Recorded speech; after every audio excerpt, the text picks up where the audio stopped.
The last few years have been wild for airline travel. Every week a new viral video shows up on the internet. Some idiot on a plane screaming, shouting, even starting fights with other passengers or crew for no apparent reason. Now, I'm sure it's entertaining when you're sitting at home watching these videos. You might laugh or shake your head at the stupidity and not give it a second thought. But that is not an option when you're the one on the job. I can't even count the number of times I've had to call security to deal with a rowdy or violent passenger over the last couple years. Now, most of the time what sets people off are surprisingly minor stuff. They want to board now, but it's not their turn, so they start harassing my coworkers. Another passenger looked at them funny, so they get into a screaming match. A baby is crying, or the person in front of them took the last chocolate donut with sprinkles from the airport bakery, so they start throwing punches. You would not believe the stuff I've seen. Needless to say, I got tired of getting up for work, wondering what kind of unhinged maniac was going to cause me a problem today. So, I started looking for a new job. My only experience was in the airline industry. I had no problem with relocation, but I didn't want to end up in another large airport. During one 3 a.m. job search, after my long shift at the airport, I found a new job listing. One Pine Airport, a rural airport in the Midwest. I sat up and took another sip of coffee. The pictures for the place made it look tiny. A couple of runways with a single terminal, surrounded by forest. Perfect for me, I thought. Fewer people to deal with. I checked out the job details, and to my relief, it was the exact same thing I was doing now. Only difference was that it required frequent night shifts. I'd done plenty of night shifts before, so that made no difference to me. The biggest surprise was the pay. I couldn't believe my eyes.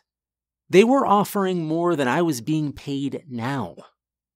Suddenly wide awake, I quickly uploaded my resume and filled out all the application questions. I headed to bed hoping that my days at crowded airports might be over. The next morning, as I was getting ready for work, I opened my phone to scroll through notifications and check emails, and to my surprise, I had an email from the job I just applied for. The manager requested an interview with me on Zoom. I quickly replied, and we settled on a time during my lunch break. The first few hours of work breezed by, and as I boarded passengers, I couldn't stop thinking about the upcoming interview. When the time came, I was nervous as hell. A bald, well-dressed man joined the Zoom meeting and greeted me with a warm smile. He introduced himself as James. I couldn't have asked for a more friendly guy. He welcomed me, and after some small talk and a few questions about my experience, he gave an overview of the job's details. Mostly the same job I already had with way better pay and more night shifts, so no problem for me. After making sure that I knew all the details of the job, James cracked another wide, friendly smile and asked, "When can you start?" I just about spit out the sip of coffee I'd taken. You aren't going to give me a call back later or something? Don't you have more interviews and paperwork waiting to clear and... James waved his hand dismissively at his webcam. "You're the only applicant, and we couldn't have asked for a better one. As for paperwork, we'll figure that out. The job is yours, whenever you can start. Preferably soon." For the rest of our conversation, James and I reviewed our schedules and set up a start date of just over a week away before ending the call. I sat back in my break room chair with a sigh of disbelief and a chuckle. I'm aware that it's standard to give a 2-week notice to your employer, but I was dying to get the hell out of my current job. At the end of my shift, I let my manager know I had to be gone in a week. Though she was not happy, she assured me it wouldn't be a problem. My final day was absolutely horrible. A couple came up, demanding and screaming that I refund their tickets for no apparent reason. On top of that, they still wanted a free flight. After hearing that no, they would not be able to fly for free, the husband and wife both started shouting threats. Security was quickly called to the terminal. As soon as they arrived, I checked my watch to find out that my shift was over. I let out a sigh of relief, and I walked away. As tired as I was with the long drive ahead of me, I was still happier than I had been in a long time. The drive went off without a hitch. I arrived earlier than expected and checked into a motel room. After dumping a few boxes and a suitcase into the room, I turned off the lights and passed out as soon as my head hit the blanket. I woke that evening to prepare for my first shift. I quickly dressed and started the drive, hoping to arrive early. But I was unfamiliar with the roads, and after a lot of wrong turns, I arrived at the airport with only minutes to spare. The airport was even smaller than I imagined it to be. I quickly walked through the entrance and was greeted by a small security team. After telling them that I was the new employee and James was expecting me, they passed me through. I walked in to find a single empty terminal and James sitting behind a counter at the end. He looked up and he smiled at me. I was about to apologize for being late, but I didn't have a chance. He rushed to show me the employee locker room where my new uniform and badge were waiting. And then he told me to get changed and meet him outside right away. Within a couple of minutes, I walked out to find him back behind the console at the counter, gathering his belongings. He thanked me for showing up and starting so soon, and also apologized for not being able to stick around. I have to be going now. I've been on duty for 17 hours. I know you're familiar with our systems and software. You know what you're doing. He assured me with a pat on the back before walking out from the desk. He turned and added, "It'll be a quiet night for you anyway. No flights scheduled. Just sit back, relax, and, oh yeah, I nearly forgot." He reached into his bag and pulled out a single sheet of laminated paper, and he held it out in front of me. "Give this a read as soon as you can. Go over it a few times and don't deviate from it." I took it as James started walking toward the exit along with every single one of the security guards and the cashier who had just closed the only shop in the airport. And then I noticed that all the scanners and metal detectors at the security gate were shut off. And I started to panic. Hey, James, where's everybody going?" I shouted. He stopped and turned back to me. "Oh, yeah, another thing I ought to have mentioned. You're the only one here at night? Don't worry, security will be back around 5 a.m. You've got this place to yourself? Grab a magazine from the little store if you get bored. Feel free to snag yourself a couple of snacks, too." He began to walk away again, before briefly turning and pointing at me. "But before you do anything, read that list. You'll need it." I stood and watched as my new boss, along with all the other airport staff, just left. It was hard to wrap my head around the fact that I had an empty airport all to myself for 10 hours. With nothing much to do and no one to deal with, and getting paid more money than I'd ever made. I smiled, and I turned my attention to the sheet of paper in my hand. James said to follow whatever was on the list, so I figured I'd better take a look. So I got myself some coffee, walked behind the airport counter, and I sank into one of the seats. I took a sip, and I finally took a serious look. A total of 6 rules were neatly spaced on the sheet of paper. Number 1, all lights in the airport must stay on at all times. If one is off, or if you accidentally turn one off, turn it back on as soon as possible. If a light seems to be broken and you are unable to turn it back on, calmly exit the area. Report the outage to James or maintenance when possible. Do not listen to the sounds. Do not listen to the voices. Rule number 2. Rule 2 pertains to rainy or stormy weather. If it's raining or storming outside, disregard rules 3, 4, and 5. They will not be a concern. Stay inside at all times. Do not use the men's restroom during a storm, and avoid going near it entirely if possible. Rule number 3.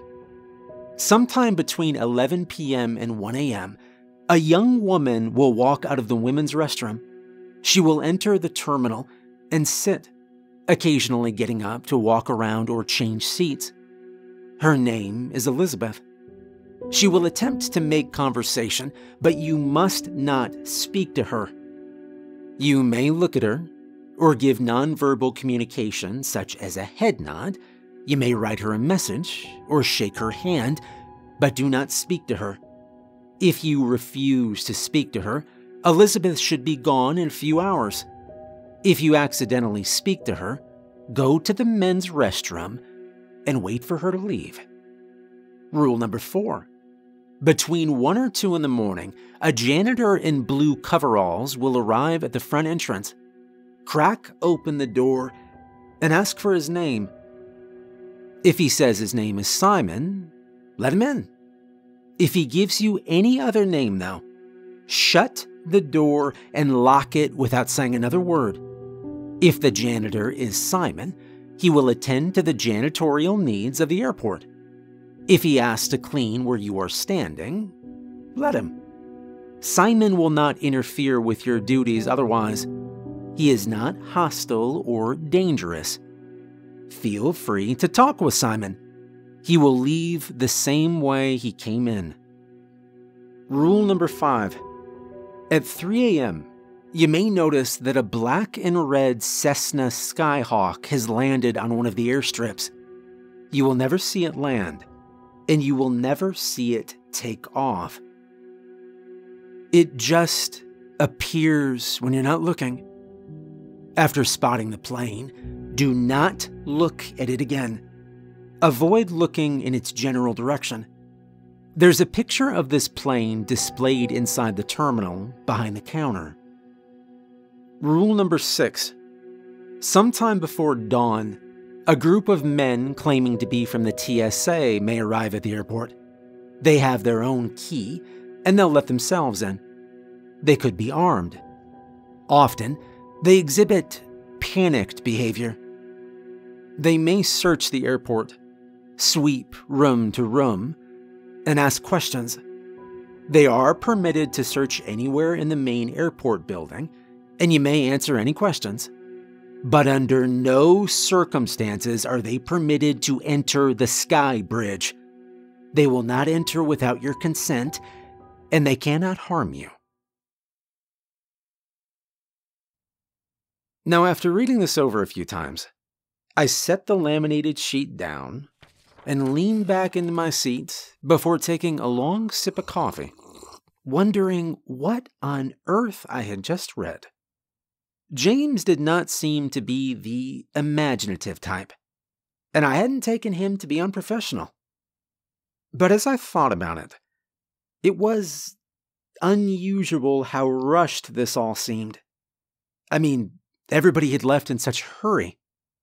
I started to wonder if maybe I was being pranked. Maybe this was some kind of setup. I ruled that out pretty quickly. This was, in fact, a real airport. I'd done plenty of research by the time I got here. At least a few real flights were coming in or going out every day. James had been working here for years, and I couldn't think of a reason why he would jeopardize his job just to scare me. After chuckling to myself at the absurdity, I decided to give it a try and see what would happen. Maybe it was a test for me as a new employee. Maybe James wanted to see if I could follow orders. After looking at the list again, I realized Rule 2 had a big impact on the number of things I needed to keep track of, so I used my phone to check the forecast. Clear skies, not a chance for rain or storms all night.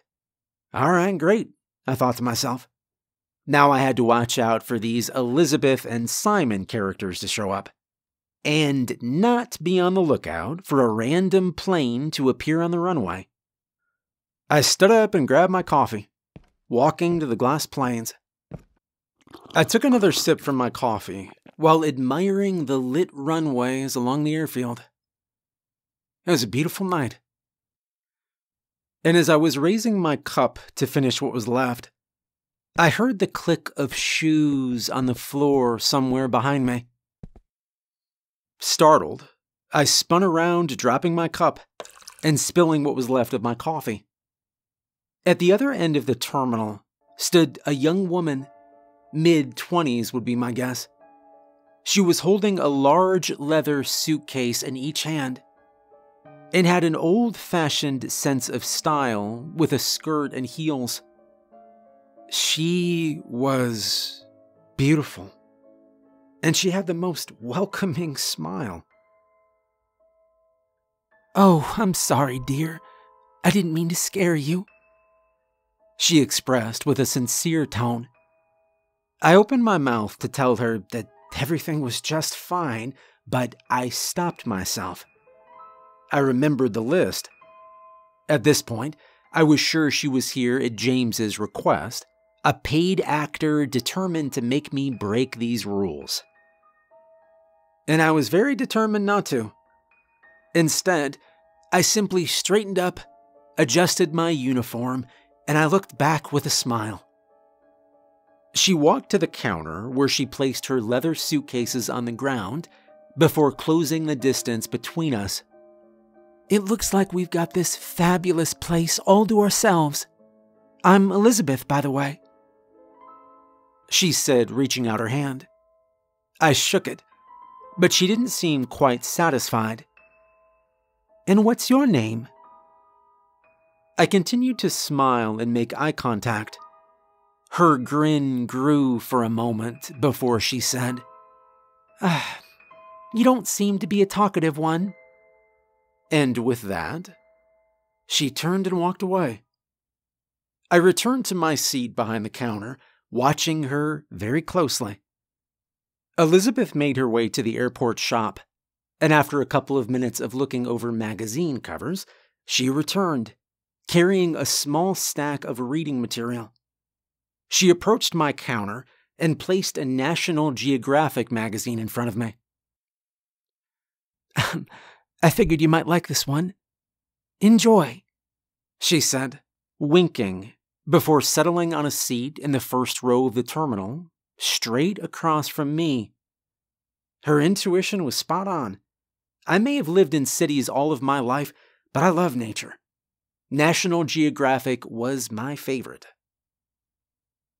I was so tempted to just break the rule and thank her, but I didn't. I stuck to the rule. The next couple of hours were uneventful. Elizabeth and I read our magazines, occasionally looking up at each other to exchange glances and smiles. She attempted to get me to talk at least half a dozen more times. I almost gave in when she asked me if I wanted another magazine. A little past 1:30, I heard a knock at the front entrance. Elizabeth and I both looked before she said, "Oh, that must be the nice cleaner man," before returning to her magazine. I walked over to the front doors and, sure enough, there stood a man around his mid-30s in a blue janitor suit, waiting patiently at the door. I unlocked the door and opened it. As he took a step to enter, I remembered the most important detail from Rule 4. I closed the door halfway, and I sternly commanded, "Wait." The man looked up at me with a surprised look. I asked him the question. "What is your name?" The man stared back at me as an innocent smile formed on his face. My name's Simon," he said excitedly. I'm the janitor here. Did James let you know I was coming tonight?" I stood there for a moment, thinking over the rule, before I nodded my head and I opened the door to let him in. Once inside, Simon walked with purpose to the janitor's closet, which was near the men's restroom. I kept an eye on him for the next few minutes as he started cleaning, but I eased up once I got the feeling that he really was the janitor. I returned to my counter in the terminal and continued to read. Occasionally, Simon would pass by, off to do his duties in some part of the airport, or Elizabeth would stand up to look at the various paintings on display around the terminal. A good half an hour went by before Simon approached the terminal counter with his mop in hand. He seemed to be eyeing up the 2 leather suitcases Elizabeth had set there. Assuming he wanted to clean them, I got up to move them. I grabbed each one by the handle, but I failed to lift them off the ground. Confused, I stepped back to see if they were stuck on something.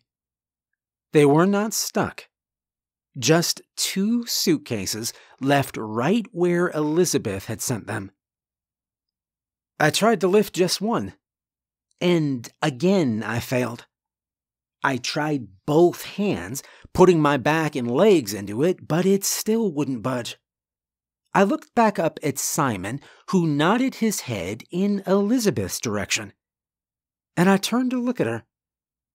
When she noticed my stare and my apparent inability to move her luggage, she smiled and stood up. "Oh, let me get that for you."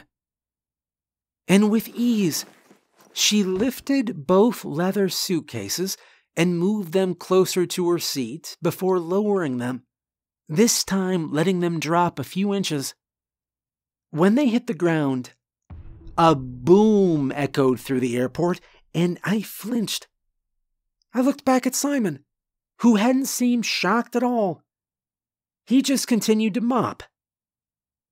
I made my way back to my seat, not taking an eye off Elizabeth for 1 second.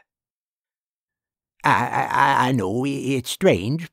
Just stick to the rules and everything will be just fine. Trust me," he said quietly. I nodded my head in response, and Simon went back to his cleaning.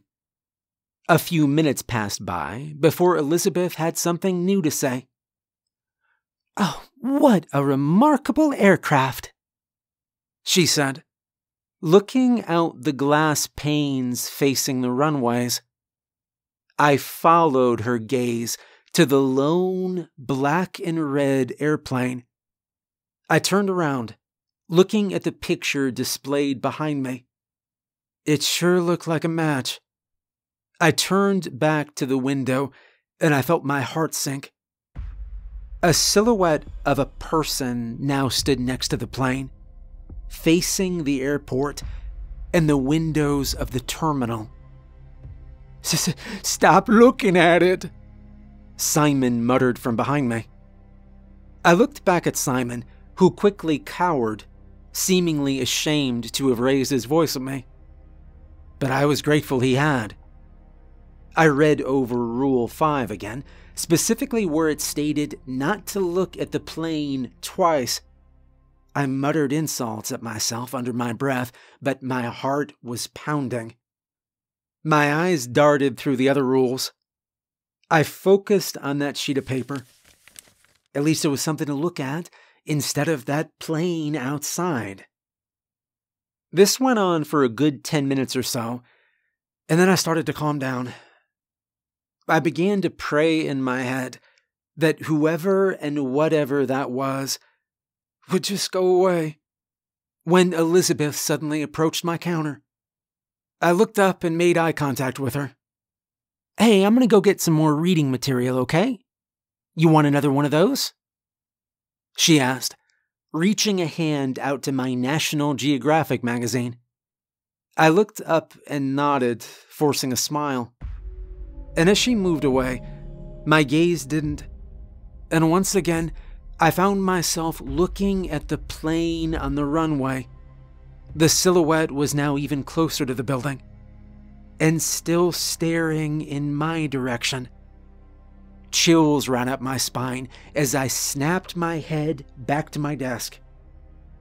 Moments later, Elizabeth returned and placed a new magazine on the counter before running a hand over my shoulder, seeming to comfort me. And then Simon put his hand on my back. He'll be going soon, and so will the plane. Don't look at it again, he assured me. You mind if I clean here? He asked. I got up and walked to the end of the counter, watching Simon thoroughly clean the floor before I looked up and let out a soft, "Thank you." He nodded and smiled back. "What did you say?"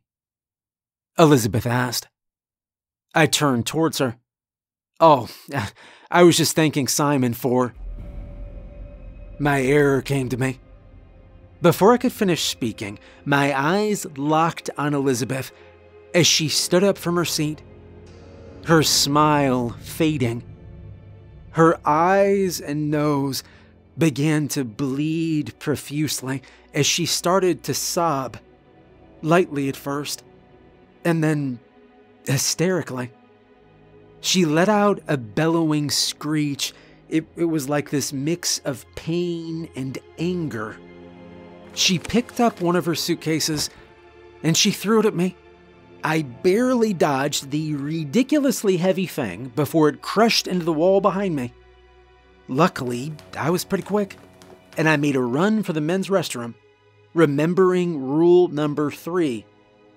But she chased after me. I slammed the door shut in her face and I locked it. Elizabeth pounded on the door with furious anger, but she gave up after a few minutes. "So that's how you dance, is it, love? I can play that game," she said, before flipping a light switch, turning off the light outside the bathroom. The clicking of her shoes faded away. A few minutes of silence passed before I started to hear laughter from the other side of the door. One voice became 2, 2 voices became 3, and 3 grew to 10. While some continued their hysterical laughing, others began to scream. I slipped to the floor, covering my ears as the voices went on. They only stopped by another flip of a switch. Light beamed from the bottom of the door. It's over now. She's gone. And so is the plane. I've got to be leaving soon as well. Simon's calm and friendly voice called out. I slowly exited the bathroom, and I followed him back to the counter, where he'd made another coffee for me.